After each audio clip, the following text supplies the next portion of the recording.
Mr. Kirby then began to do something very, very messed up. He took off his shoes, pulled off his sweatshirt, and then his t-shirt beneath it. He quickly and eagerly pushed his sweatpants down, stepped out of them. Of course, like a thick branch of oak stretching away from his trunk, Danny felt like something had hit him like a brick, even though it felt like he got hit by a branch. He turned the pale body over later on her belly. That's when he did something really messed up. Of course, it was so messed up that this is honestly something that Danny never expected.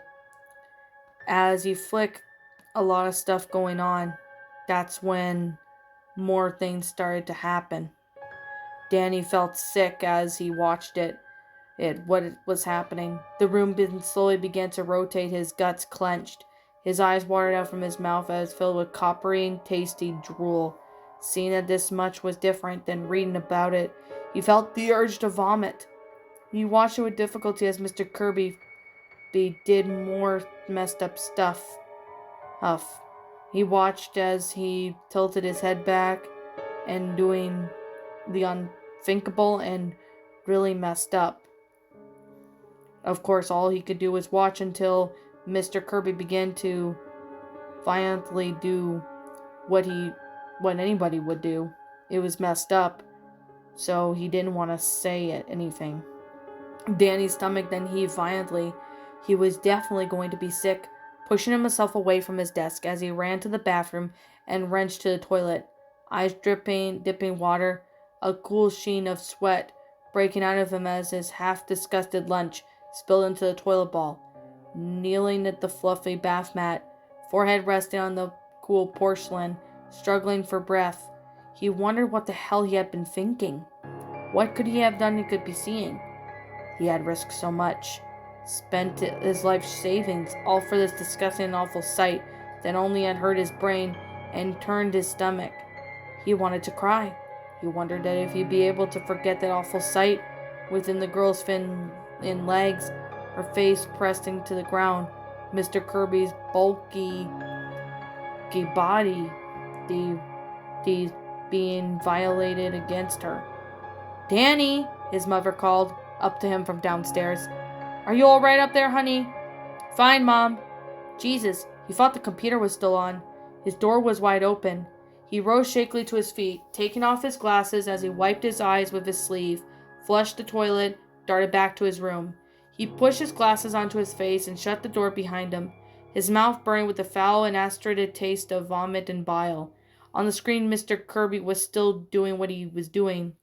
Danny grabbed the mouse to click the awful image off the screen, but then something funny happened. Something appeared to go wrong with the screen. The focus was all going weird.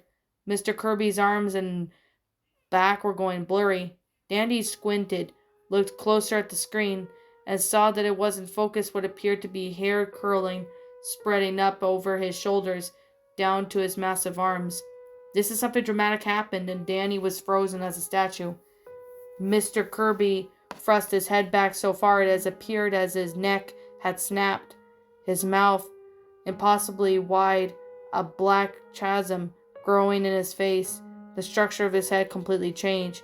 His eyes went yellow, pupils as vertical as cats, and its nose blackened and shriveled a snout. The riot of the needle-like teeth sprouted from the darkness, clasping and gaping his mouth. The writhing hair was now a maelstrom of growth, spread faster and faster and grew thicker and thicker till he was completely enveloped in the gray-black pelt. He thrashed his head to side, snarled in a weird way, but now it wasn't the head of the man at all, and just shook his shoulder and fidgeting it, shaking his head fiercely back and forth as shaggy, pointing ears unfurled from the top of his head. He wrenched his head back again, chomping the flesh torn from her shoulders and gulping down jerky swallows. Mr. Kirby had retained no trace of his human form. He was now a large wolf-like beast, easily as big as a pony or a small horse. Still thrashing, he spasmodically shuddered in what Danny assumed was something he never expected. He went still for a moment, He rose up all fours and pulled himself free, and he began to circle the body, sniffing it, opened a massive snout, all those fangs gleaming. He grasped the dead girl by the remains of her throat and darted out of frame, dragging the corpse along with him. Danny trembled as if from a cold. His teeth were clattering. What he had just seen? What had just happened? He wasn't so sure, but he was scared. Very scared. Scenarios raced through his mind. What should he do? Who should he tell? Should he go to the cops? Could he go to the cops? He had the video, but if he showed it to anyone in the dark, would be exposed. Maybe he could leak it into the internet, or give it to the cops anonymously. And then he would have to be careful so that it wouldn't come back to him. He needed to think. An hour ticked by and Danny just sat there, mumbling at his computer. A patch of wood on the screen began to glow dark with dusk. Mr. Kirby's clothing was lying there in the duff where he had been abandoned them. Then an image appeared. Mr. Kirby covered in dirt. He retrieved his clothes, put them on hastily, scrambled away, disappearing from the scene. This can't be real, Danny thought to himself. It can't be real. This has to be some kind of bad dream. Some kind of nightmare. For 2 days, Danny's Frigline illness had convinced his mother not to send him to school. He lay in bed pondering of what he was going to do. He sat before his computer watching the video over and over again, searching the internet for information on werewolves. He found lots of folklore. He learned that both the lycanthrope of the ancient Greeks and the Wendigo of the North American native tribes were the products of cannibalism. He had to learn about the Cajun Raju of Louisiana, the Beast of Groverton agents in France in 1765. He studied the story of Peter Stump, the werewolf of Bidberg, Germany. For 25 years in 1500, Stump, who claimed that the devil had given him power to turn him into a werewolf, committed countless acts of murder and cannibalism, including eating his own son's brain. It seemed so relevant and important to Danny that he couldn't find any context for it to help him with his own situation. There was nothing modern, nothing that read as a tongue or a cheek, that wasn't cheesy or badly written. Only one interesting tidbit is the Roscoff Ripper, and Andrei Chaleko was believed that many in Russia have to have been a werewolf, but he could find nothing that pointed him in any direction to take, nothing that would help him in any way. Finally, on Halloween, his mother forced him to go back to school. He didn't want to. He was scared, very scared, terrified. To make matters worse, the camera wasn't working that morning, so there was no way of knowing if it had malfunctioned or if it had been discovered and dismantled. Batteries were supposed to last for months. Had someone found the camera? The hiker? The cops? Mr. Kirby? Could it trace back to him? He didn't know. He had paid cash for the system, run everything through proxy so that it couldn't be traced to his computer. He didn't think so. He desperately hoped not. At gym class that day, Mr. Kirby had them inside playing basketball. It was a very dark day, sky black with storm clouds, and rain falling so thick, its hard reverberance on the roof, and there were the cattle pony that would echo through at the gymnasium. The massive windows above the bleachers were streaked and sloshed with water, letting only a tiny bit of gray, abysmal light. Danny was even afraid to look at Mr. Kirby.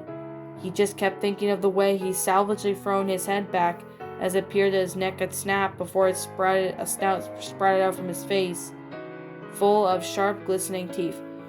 "Put some effort into it, Thompson!" Mr. Kirby shouted at Danny.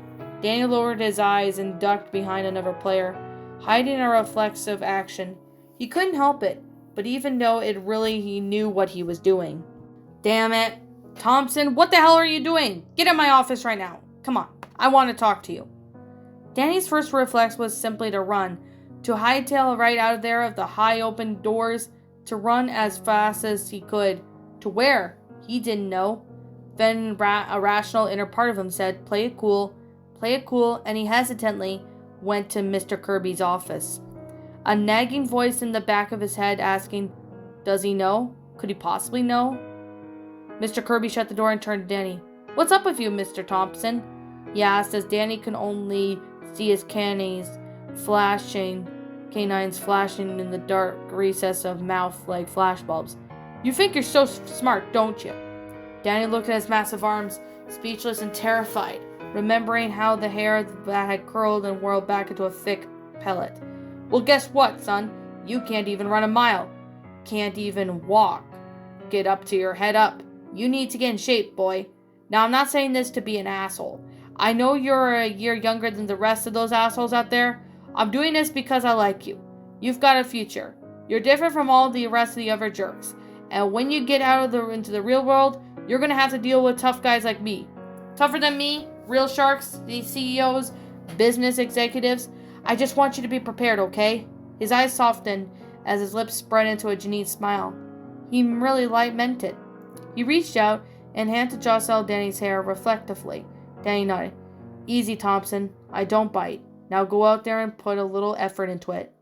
Danny nodded, rose awkwardly, and ran back into the gymnasium. As the school was letting out the rain about the dark sky cleared, as afternoon gave way to the evening, weather had turned warm, and crickets began to chirp with the vestige of the summer. That night, Danny's mother forced him to take his little sister trick-or-treating. She was surprised that he didn't want to go. What do you mean you don't want to go, Danny? I thought you loved Halloween. You've been working on your costume for weeks. His costume consisted simply of a black suit with the letter M written on chalk on the back of his shoulder, a fedora, and a child-sized doll, covered in bits of gore and fake blood. He hadn't been looking forward at what he was replying. The Dusseldorf vampire? He then received the inevitable who. He would say, Peter Curtin, of course, the psychotic child killer who had killed over 79 people from 1913 to 1931 before he finally got caught and executed by having his head lobbed off by a guillotine. And it had seemed to be a clever costume. Smart, witty, depraved, enough to be edgy and dark. Even funny in a disturbing way. But no longer. The costume had no allure to him now. He didn't want to wear it. He didn't want to go to the streets with it either. I don't like my costume. I don't want to wear it. Look, costume or no costume, you are taking your sister trick-or-treating. Have you forgotten that you are in big trouble? You need to step up and be a big brother. Take some responsibility. Just then Gale and his sister came down the steps. Gale was dressed as a witch with long black gown with pointed hat, face painted in an avocado shade of green. His sister was dressed up like a cat in a black leotard with clip-on ears, a little nose, and whiskers painted on her face. Can't Gale take her now? They look so good together. Meow, Melissa said, wiping the air. No, Danny, his mother stated firmly, crossing her arms and tapping her foot. Gale and I are staying home and handing out the candy. No, you do as you are told. Trick-or-treating was a nightmare for Danny. All the things that he had seemed silly to him in the years past were now strange masks. The tombstones, cobwebs, scarecrows, and skeletons. Even the jack-o'-lanterns were now absolutely terrified. He was scared to even go up to one of the houses with his sister, so he instead lingered back watching her. Jumping with the fright and gaggle of kids, and zombie grabbed the dart past him. As the sky grew darker and the shadows of the forest fell over the neighborhood, he couldn't take it anymore. It just felt too much. He felt the danger in every lurking stranger, every dark recess between the houses and the shrubs that lined the suburban lawns.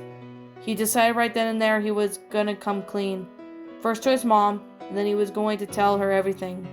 Find the corpse, his sick compulsion to put a camera over it, then the police would just come clean and bare his soul. Let him look at the footage, watch Mr. Kirby turn into some kind of monster. Let them figure it out. He was done. Done with serial killers, done with true crime. It just felt like a dirty and a wrenched weight on him. He desperately wanted out. He was scared, petrified, and then just could not take it any longer. They would go home and tell his mother and Gale everything right then and there. Come on, Melissa. It's getting late. Your bag is full and people are shining up for the night. Look on how much candy I got, she said, opening her bag and wide for his inspection. Her brown eyes was saucer-wise, wide above the huge smile-painted whiskers. Danny choked up more and felt love and tenderness for his little sister than he ever felt before. A realization had hit him, that he had been jealous of her because she was the baby and that he always had been looked down at her and seen her as a stupid brat when he should have been the one looking out for her. The one thing being strong is giving support. His eyes moist and began to speak. That's great, Melissa. Just great. And I had some fun time with you tonight. Me too. She wrapped her arms around his waist and pressed her cheek to his cheek and clenched his eyes shut, bit down his lip as to not break down crying on the street. When they swung the door open to their house and stepped inside, Danny could immediately tell something was wrong. Ordinarily, in every light of the house would be on, and his mom and Gail would be lounging on top of the couch while drinking wine and listening to NPR and laughing boisterously. Now there was just silence, and only one lamp in the far corner of the room was lit. Mommy, his sister called out into the darkness. Danny had flicked the lights on switch, illuminating the room. Something definitely was not right. There was a bottle of wine open with a coffee table with glasses, but one of the glasses was knocked over and dark red wine had spilled from the table and formed a puddle on the floor. His sister stepped forward, of the floor creaking beneath her. Mommy? Danny could feel the dread eat to his bones like a parasite, a thick, big, fat one gnawing at him. He knew this was wrong. Something was wrong and he had to get out of there. He reached out and grasped his sister's elbow. No, don't go in there. Come on. We gotta get out of here now. The slam of the door shut back behind him caught him off guard, and the air in his lungs had turned to ice as reflectively spun around towards the sound to see Mr. Kirby behind him. His round, fleshly face, a grimace of his eyelids, half shut over his gobbler eyes in a horrid leer. His upper lip was curled, and his light glared off to his bone. Gotcha! He half-whispered growl, grabbed them both up, and hastily in his thick arms. Mr. Kirby had them in the basement. Danny, his sister, his mother, and Gail all lined up now in the big row of arms couch. His legs had bound in industrial zip ties, duct tape wrapped around their mouths to gag them. He placed them back and forth before talking with the seminous tone that gave the gym class when he gave a virtuous effort, discipline, hustle, slapping a briefly head into this green open palm to make a point. What makes a man a monster, He turned to face his captives, a cue ball eyes stretching out from his giant bald head. Aren't they born that way? The meaty sound of hand clapping the palm. Do they learn from their parents? Is it because they got hit in the head? Can you see a child who pees the bed, plays with fire, tortures animals? He then stepped forward and grabbed Danny by the hair, pulled his head up and descended, lowering rein so that their faces were mere centimeters from each other. Do you want to see a child that is obsessed with a murderer and deaf that spies on people, as he thinks they are none of his business? Thompson? He released Danny's hair and resumed his pacing. Now that is, you can lure a man into becoming a monster that can unleash the animal, a beast within. For some, it's greed, the selfish desire for more, for others, and power, the urge to dominate and control others. Now that deadly sins have always been appeal to me, but are part of my makeup and character, he chuckled. Spun around to the pace the other way. But more than anything else, what has made me so thick and given me access to my inner demon has always been lust, and the cynic of all debauchement, ever since I was a boy by this violence and stuff, has brought out the monster within me. His eyes then gleamed over, smiled, casting a sly look and his lurid eye wink at Danny. I know what that meant, Thompson. Well, I eventually learned to control it, he chuckled. Somewhat. It could still get the best of me from time to time. He slapped his hands together and rubbed them vigorously, licking his lips. So, Danny, you want to know about the monster humans? I've seen you with your little books, so you're interested. Well, I hope it has been informative. And you wanted to show, huh? Well, you wanted to watch? A little voyeur, for your little spectacle? Well, I'll put on a show for you. He then begins to do something really messed up. I'll put over the greatest goddamn show on earth. He strolled over to Danny's mother, gently doing something, but of course, Danny was looking at him. He couldn't even take his eyes off of him. You know, Danny, your mother isn't a bad-looking woman. Not bad at all, he said. He then looked at him. How would you like to watch me do something to her? Danny Thompson wasn't like the serial killers he was obsessed with. Nothing like them at all. They were all psychopathic sociopaths. There was something lacking with them.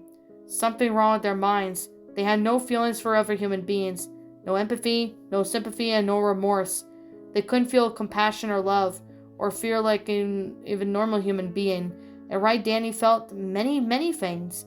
He felt love for his mother, a deep love for this woman who had struggled to raise his sister and him. Took him from Oregon to try and give him a new life. He felt remorse as he friend so unkindly. He felt compassion for his little sister, a good girl, innocent and sweet, who deserved none of this. He felt empathy for Gail, a kind woman who had been nothing but nice to Danny, and made his mother feel loved and wanted. But more than anything, Danny felt fear, deep, all-encompassing fear that emanated from his bones, vice versa to prickle his skin. He felt his mouth with metallic, salty taste.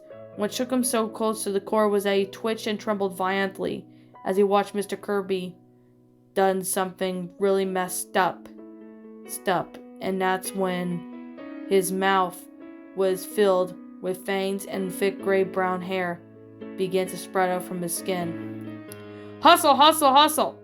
Mr. Kirby shouted at his next 11 o'clock class when they came in jogging past him. It was November, but it was the mid-60s and not raining, so he had the kids out on the track. Running taught them endurance, strength, and discipline. When he saw the two men in suits and ties strolling down his soccer fields towards him, he exactly knew who they were and why they were there. The death of the Thompson family was the talk of town. Stephen Kirby? The taller one, dark hair, asked. That'd be me. I am Detective McKinley, and this is Detective Standler. Can we talk to you for a moment? Certainly, gentlemen.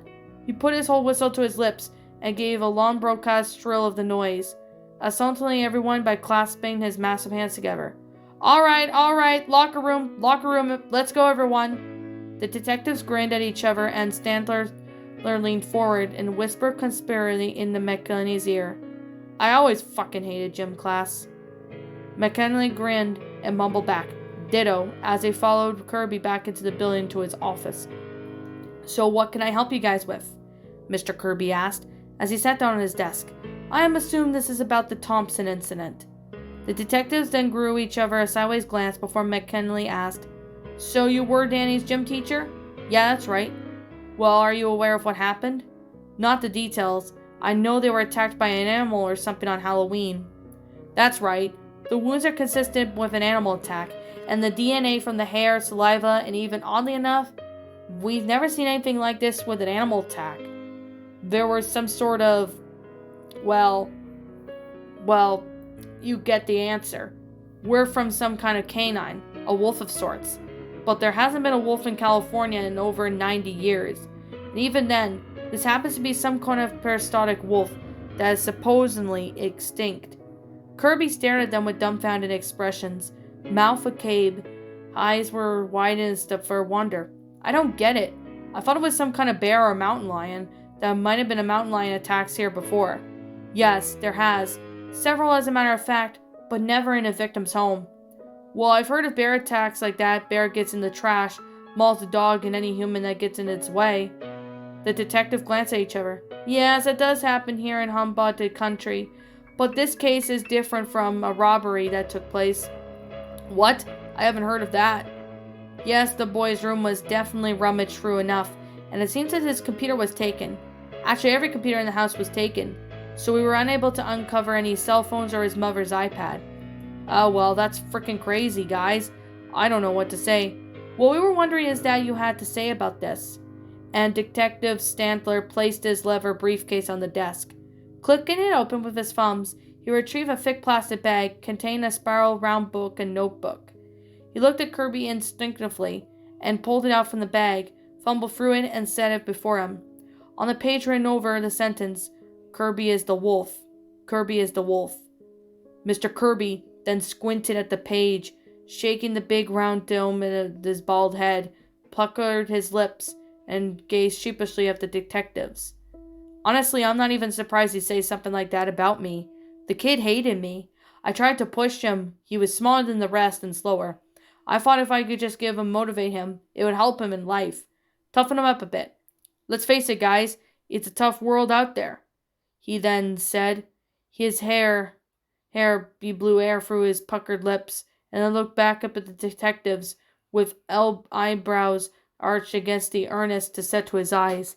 But at the end is just the kid has no hustle. He shook his head sadly. The detectives peered at him for a moment.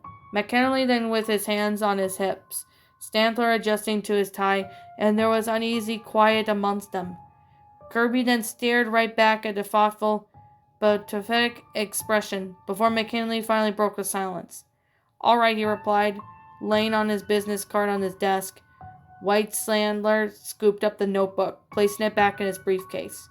You just call us if you think of anything at all. Will do, gentlemen, Mr. Kirby said, packing up the card, looking at thoughtfully as the detectives turned and left the room. Will do.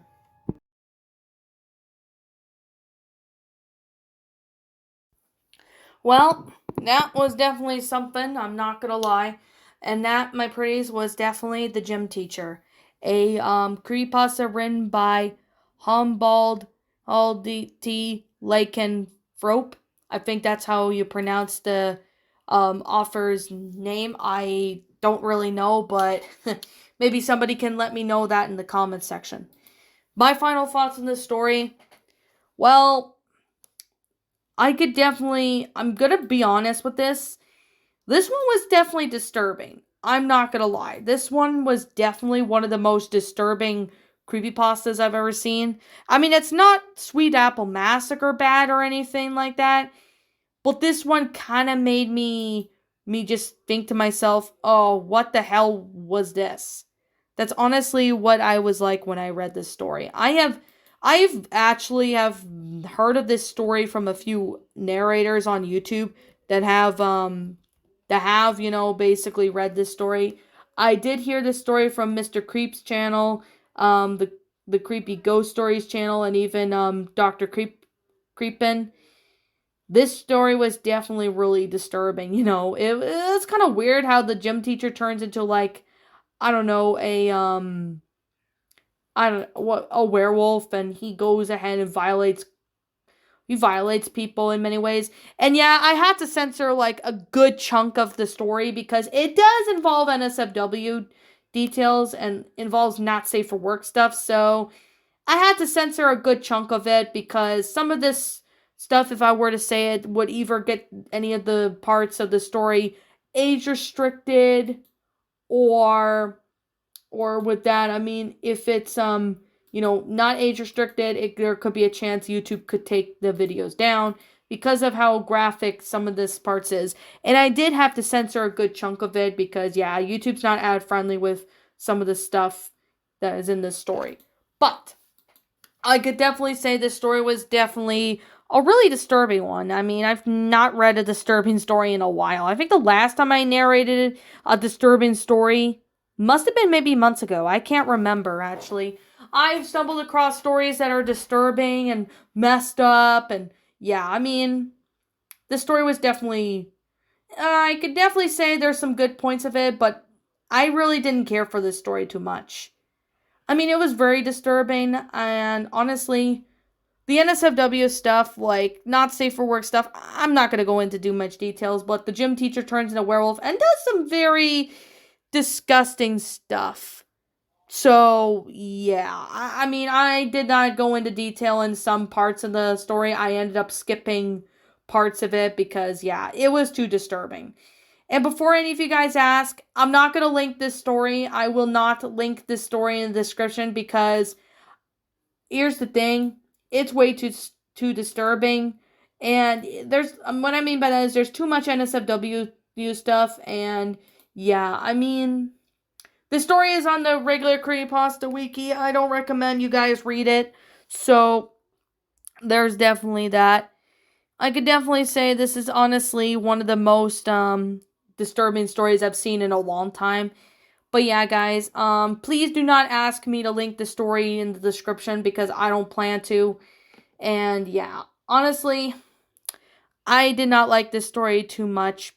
I just didn't really like it. But I did like the fact that other people narrated this one. Like, I mean, when other people narrated this story, I just didn't feel any, anything. I didn't feel disturbed or anything. Well, I still did, but not really disturbed.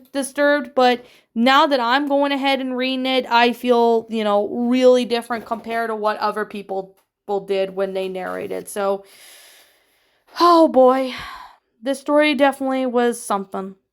Now, I guess I'm gonna sit here and say right now, the grammar was pretty good for what it is. Although I could definitely say the grammar was pretty good. The sentence structure was really nice, and some of the paragraphs were a bit too big, so the paragraphs in some parts were a bit confusing for me to read. But other than that, I thought this one was an alright written story. However, I didn't really like this story because of the fact that it had some shocking subject matters in this story that's just there for shock, and I think that's obviously what this story is that this story is just there for shock value. But like I said, this is no offense to the author or anything like that. This is just only my personal opinion. Now, anyways, with that being said, and that being the case, like I'm just gonna say, if I'm missing something about this story, please let me know what it is in the comments below. And like I said, if you want to read this story for yourself, I don't recommend it because it was pretty disturbing. I mean, I honestly did not expect it to go really disturbing and downhill with this story. But I mean, it's not terrible, but it's just disturbing. I mean, the dating game was worse. We'll just leave it at that. Dating game, Sweet Apple Massacre, anything like those two were just disturbing.